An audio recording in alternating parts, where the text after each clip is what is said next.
Monsieur Dufresne, décrivez l'affrontement que vous avez eu avec votre femme la nuit où elle a été assassinée.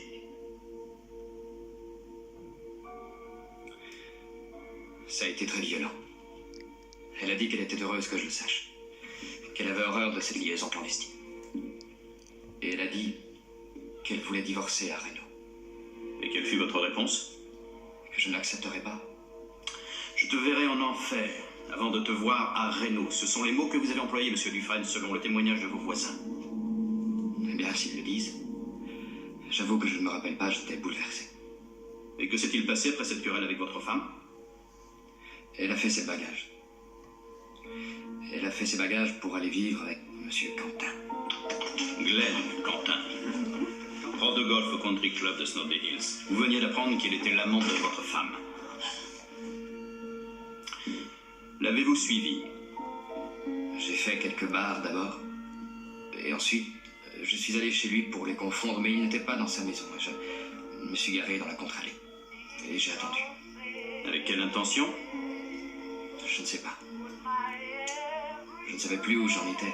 J'étais ivre. Je crois que je voulais avant tout leur faire peur. Quand ils sont arrivés, vous vous êtes précipité dans la maison et les avez tués. Non, je commençais à les saouler. Je suis remonté en voiture et je suis rentré chez moi dormir un peu. En chemin, je me suis arrêté pour jeter mon revolver dans la Royal River. Je pense avoir été tout à fait clair sur ce point. Mais ce qui n'est pas clair du tout, c'est que la femme de ménage arrive le matin suivant et trouve votre femme au lit avec son amant, le corps criblé de balles d'un calibre 38.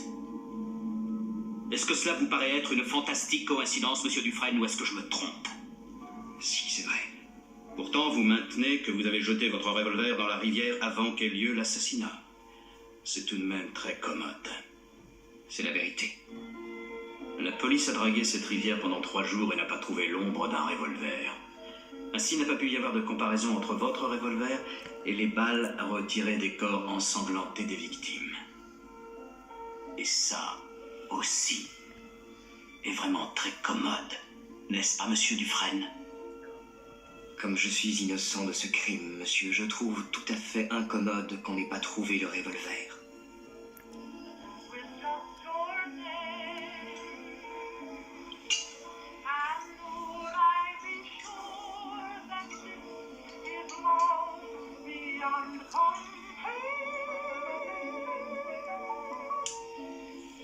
Mesdames et messieurs, vous avez entendu les témoignages, vous connaissez tous les faits.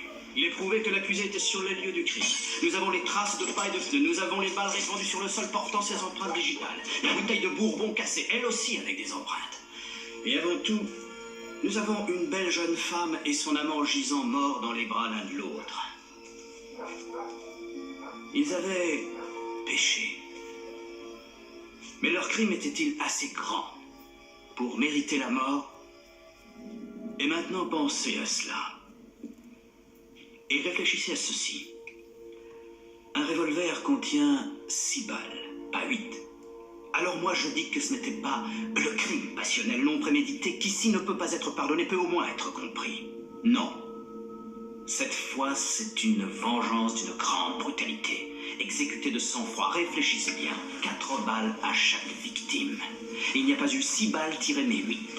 Cela veut dire qu'il a vidé son revolver et ensuite il a pris le temps de le recharger pour pouvoir leur tirer encore dessus une balle de plus pour chacun, en plein dans le crâne. Vous me faites l'effet d'un homme particulièrement froid et dénué de remords, monsieur Dufresne. Cela me glace le sang de vous regarder. Par les pouvoirs qui me sont conférés par l'État du Maine, je vous condamne à 2 peines de prison à vie l'une après l'autre. Une pour chacune de vos victimes. Exécution.